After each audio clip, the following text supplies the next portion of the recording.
I think I need to try some of these games, but I have not had time lately, and the little time I've had, I spent elsewhere. I need to be a bit more present in here and trying and play everything. But there's so many games, and that's the point. I have to pick my battles. In fact, talking about battles, there's another game that I found that's really interesting. That we're going to talk about later on. However, what I'm bringing today, following the previous of the previous episode, is the game made by Juan Jose Martinez. So I'm bringing this game from MS-DOS.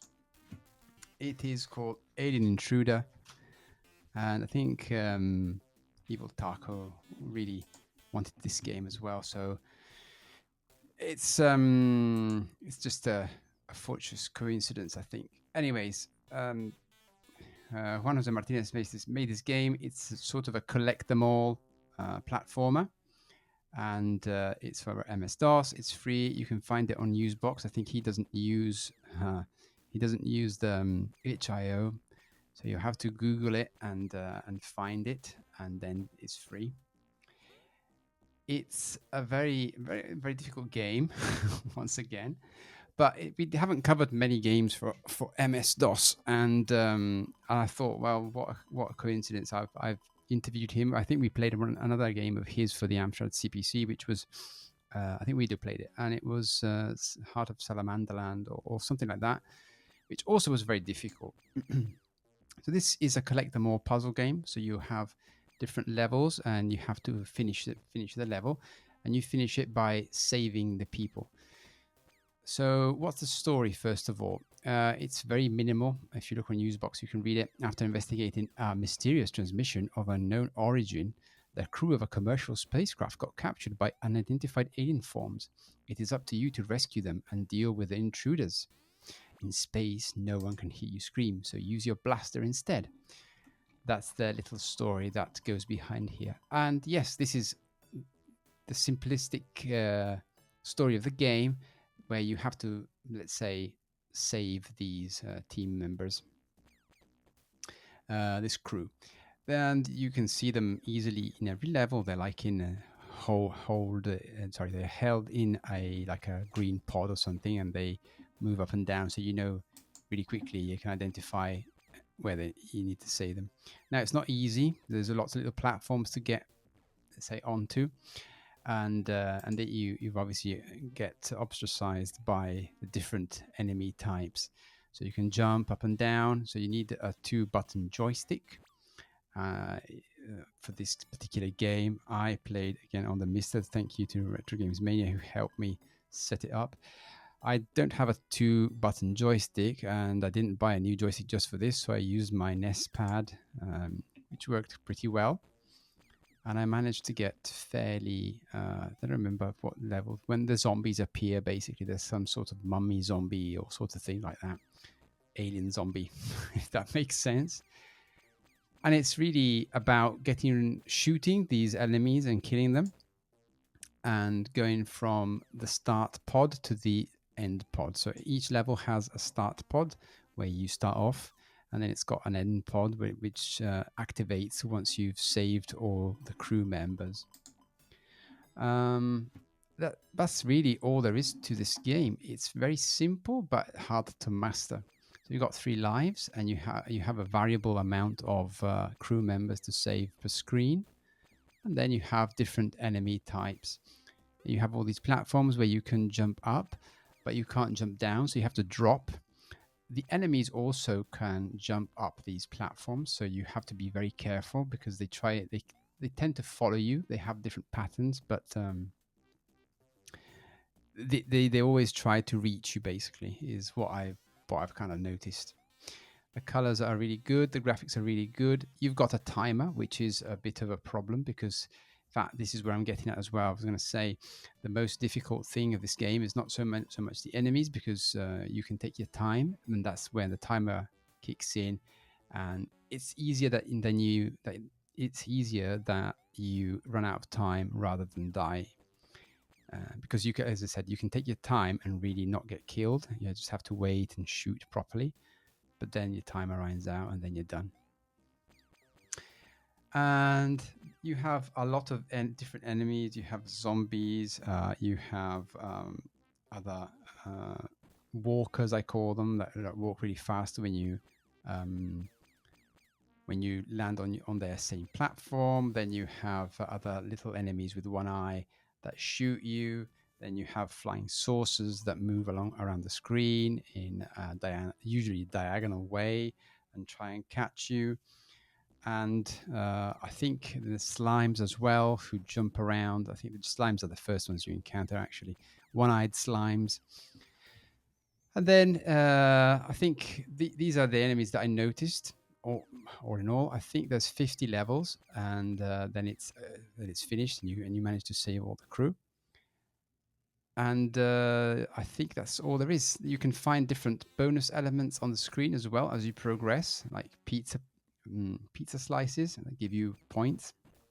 Then you have bombs when you collect that explode in at the sides, let's say, releasing some sort of look like sound waves, sort of, or waves of something. And then you've got timer, which is the most invaluable one, because when you get that, you get some extra seconds on the clock, and then you have more time to reach the exit. And sometimes it can be tricky because the puzzles are made in such a way that you sometimes maybe drop down by mistake, then you have to go back up the whole platforms and go over to the other side, for example. And it's not difficult, but it makes you lose time. So this is the main, as I said before, it's the main difficulty of the game, is getting there in time. And I think you have 60 seconds per level, 1 minute, I think. That's the game in a nutshell. And what's my thought on this game?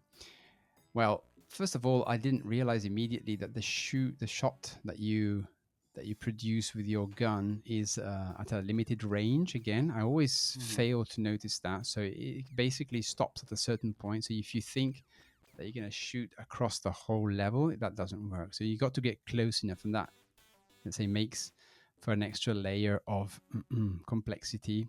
It's not too much, but you have to take that into consideration when you think, I'm going to just stay over here and shoot, and they'll come down and I'll just shoot them. They won't.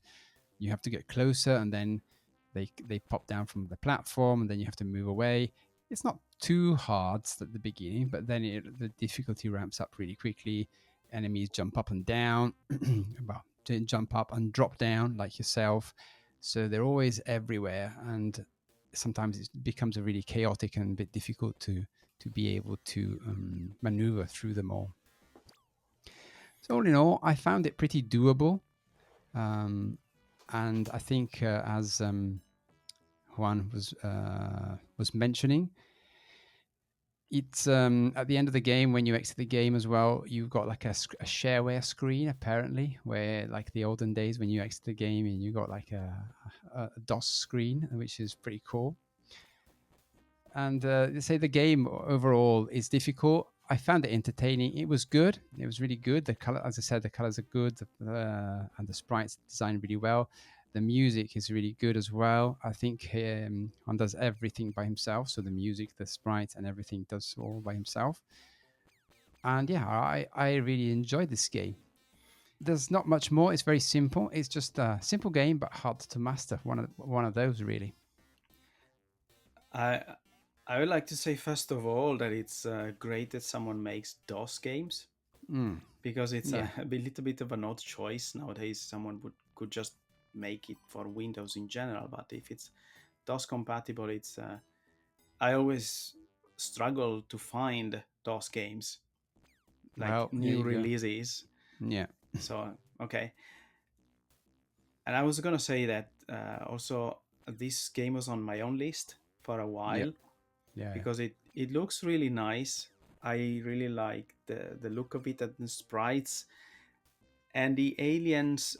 Even though the aliens are all of the same species, these one-eyed green blobs, Yeah. then there's many types of them. So some of them are just like naked aliens going around, and others Yeah. instead have suits, or some have a small UFO, a saucer, flying saucer that they're Yeah. flying on. So it it's fun, and it's a not so common choice because they are neither all identical nor way many different species, but they give some sort of consistency that they're like one species but different roles. Yeah, yeah. And different movements and different Yes, sprites and are really some good.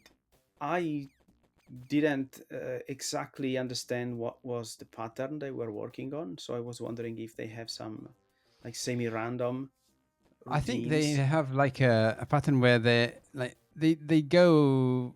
I don't think they've got a set pattern. Is what I'm trying to get at. I think they just move, and then sometimes they drop down. And if you're in the vicinity, they tend to come and try and get you. But then if you go out of the radius, then probably they go back and maybe go back up the platforms. That's Mm. sort of a bit of it's random with like a sort of magnet sort of radius that you've got there. If they get in range, they probably try and get to you. I don't know really, but I've tried to understand myself, but But that's the gist. it's a good thing because it makes it a little bit unpredictable to me. Yeah, Like yeah, you yeah, never know when they will decide to jump on the higher platform, for example.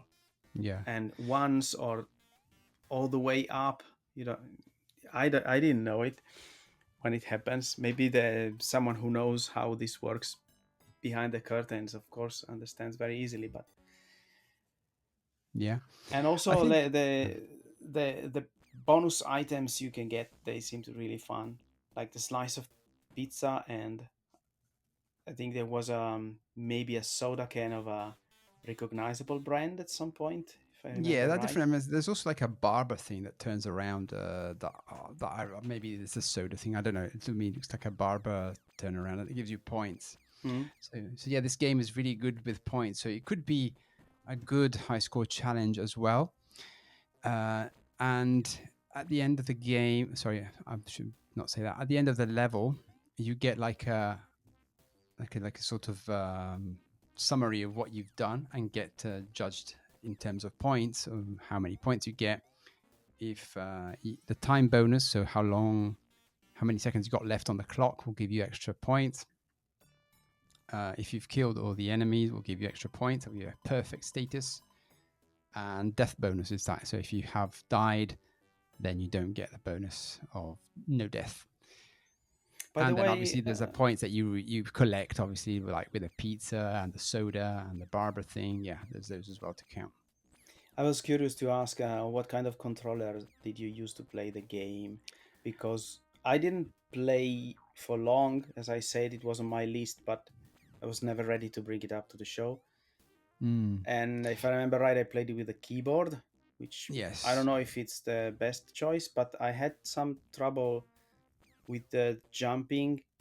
Like there were levels where it looked like I had to be like on the very last pixel of a platform to make it to the next platform, and I was Mm. constantly falling down. But I don't know if it was because of using the keyboard or Well, instead of I a fell better. down. Yeah, I fell down a little bit, but a couple of times. It wasn't. I don't think it was too hard. It's mainly when you got an enemy on the same platform and you try to escape and you fall down. That's the thing. I didn't play Mm, with a keyboard. I played with an S pad, so it has two buttons, okay. one for jumping and one for shooting. Because I couldn't use obviously the Albatross because it only got one button, and I didn't want to play half on the keyboard. I don't even know if it's possible to do a jump on the keyboard and shoot on the joystick, but I mean it's a bit difficult otherwise. But all in all, it's a great game to have a high score challenge with, I think, and could have been like a really good contender at the time. Maybe next year. However, this is what I brought, and yeah, it's good. It's free, so have a go at it and enjoy it. A DOS game. If you've got a DOS computer, it obviously works. It's made for a 286 in general, so you should have that minimum that sort of processor. And obviously, it's VGA graphics and it supports AdLib. I think is that right? Or well, anyways, it uses the Blaster environment variable to configure the Sound Blaster. So not AdLib. Don't know where I read that actually. Oh no, it does say AdLib are compatible for music. There you go. And Sound Blaster are compatible for sound effects. So if you're after a DOS game, we don't look at many DOS games, but this is a good one, and it'll keep you entertained for a long time. I don't think it's got any co-op or multiplayer, so you'll be on your own. But it's still quite a good game, considering it's made nowadays. And yeah, congratulations to Juan. Great. Okay. Yeah, this has been a really quick game, so it's not too how do you say it? Not too much depth. As I said, simple game, but difficult to master. So it didn't take too long to get through this. Let's say we should just move quickly onto the news as well. All right.